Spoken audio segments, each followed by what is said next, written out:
Salut les amis. Alors avec cette vidéo, j'inaugure mon nouveau concept. Vous parlez à la fois d'une façon légère et approfondie de la musique. Bienvenue dans les chroniques musicales de Had.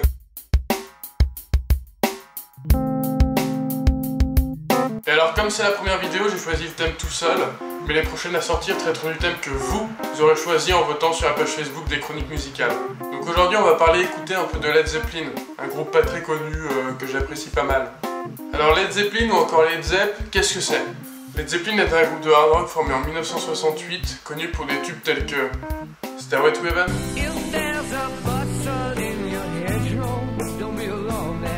Lotta Love, ou encore The Immigrant Song. Aussi connu pour être la bande son de 50 Minutes Inside.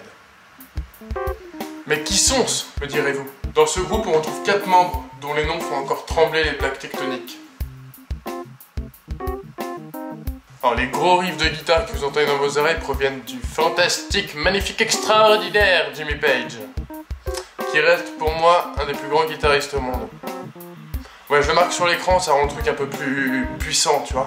Et cette voix qui arrive à point nommé sur la mélodie jouée par Jimmy Page à la guitare n'est autre que celle de Monsieur Robert Plant, précurseur dans tout ce qui se fait de chantable. Ça veut rien dire, mais ce mec est exceptionnel. Même si parfois on peut le confondre avec Janis Joplin.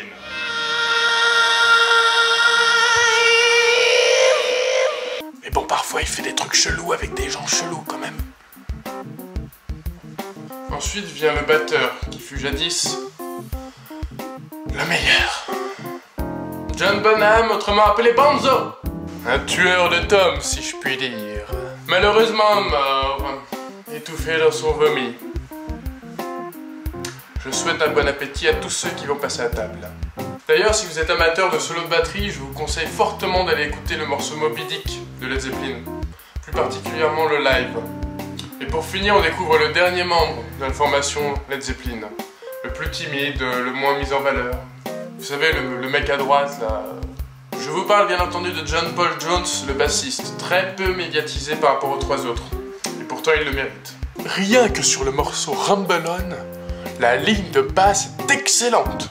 C'est d'ailleurs lui qui joue les parties piano, clavier, synthé sur des morceaux tels que Stairway to Heaven pour la flûte, ou encore No Quarter pour cette espèce de synthé phasant, quoi. Sinon, niveau album, Led Zeppelin a fait 4 albums monstrueux, Led Zeppelin 1, 2, 3, 4, et quelques-uns pas top que je ne vais pas m'amuser donc à citer. Maintenant, on arrive au passage des petits détails rigolos. Les petits détails rigolos. Alors, Jimmy Page adore jouer sur des Gibson Les Paul qui restent sa guitare fétiche, ce qui ne l'a pas empêché de jouer sur des Gibson SG double manche pour des morceaux tels que Stairway to Heaven, ou encore The Song Remains the Same. Il joue aussi parfois sur une Telecaster, comme sur le morceau Communication Breakdown. Deuxième chose, je ne sais pas si vous le saviez, mais dans les magasins de guitare de certains états d'Amérique ou même en France, il est interdit de jouer Stairway to Heaven, tellement cette chanson a été jouée. D'ailleurs, en vous parlant de Stairway to Heaven, je tiens à vous préciser que Robert Plant, le chanteur, a écrit les paroles durant une seule nuit. À mon avis, ils prenaient des trucs chelous les mecs, hein. Et autre petit détail rigolo, après la triste séparation du groupe le 4 décembre 1980 des suites du décès du batteur John Bonham dit Bonzo, le groupe s'est reformé quelques fois afin de jouer ensemble pour certaines occasions. C'est d'ailleurs le fils de John Bonham qui remplaçait son père à la batterie.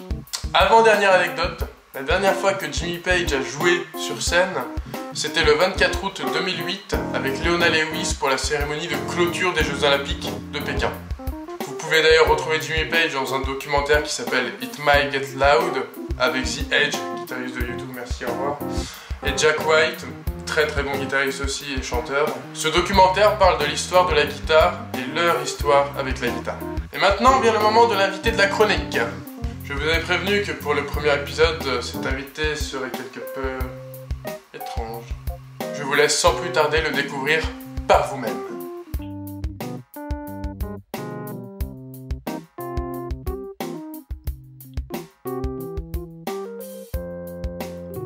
Salut Adam, t'es cool la famille là? Alors j'ai vu que les épines chantaient en anglais. Je voulais savoir si tu trouves ça bien d'être bilingue dans une langue, et si oui, trouves-tu que je trouve ça bien? Ce que je pense du fait d'être bilingue dans une langue, c'est formidable. À condition, bien sûr, d'avoir une langue bilatérale. Cela ne veut rien dire, mais je trouvais ça rigolo. Et si je trouve que tu trouves ça bien? Oui? Non? Je sais pas. Peut-être? J'ai vu que les épines piquaient. Alors, si oui, si... Alors, si... Dis-moi. Alors, dis-moi. Bengi, je vais être franc avec toi. Oui, les épines piquent. Et en plus, ça fait mal. Une dernière petite question pour mon petit Ad là, la famille là. T'as-t-on fait déjà des petites entourloupes à titre personnel? Voilà, comptez. Est-ce qu'on m'a déjà entourloupé à titre personnel? Oui, j'avais 6 ans. Un enfant est venu et m'a volé mon cadeau de mon œuf Kinder. C'est d'ailleurs depuis ce jour-là que j'ai décidé de cracher sur la population. Je croise quelqu'un? C'est automatique. Monsieur Bengi, laisse-moi te remercier d'avoir participé à ma vidéo en te posant à mon tour une question. Consonne ou voyelle? Hey, on arrive au moment proposition pour la prochaine vidéo. Daft Punk ou Serge Gainsbourg? A vous d'aller voter directement en allant sur ma page Facebook dans l'onglet questions. Voilà, c'est tout pour ce premier épisode. N'oubliez pas de vous abonner à ma chaîne YouTube, de rejoindre ma page Facebook, dont les liens sont affichés dans la description. Et je tiens une fois de plus à remercier le petit monsieur Bengi, qui a eu le temps de participer à ma vidéo entre 2 plantages de tulipes, un petit coup la famille. Bengi dont vous pouvez retrouver les liens actuellement sur votre écran. À bientôt!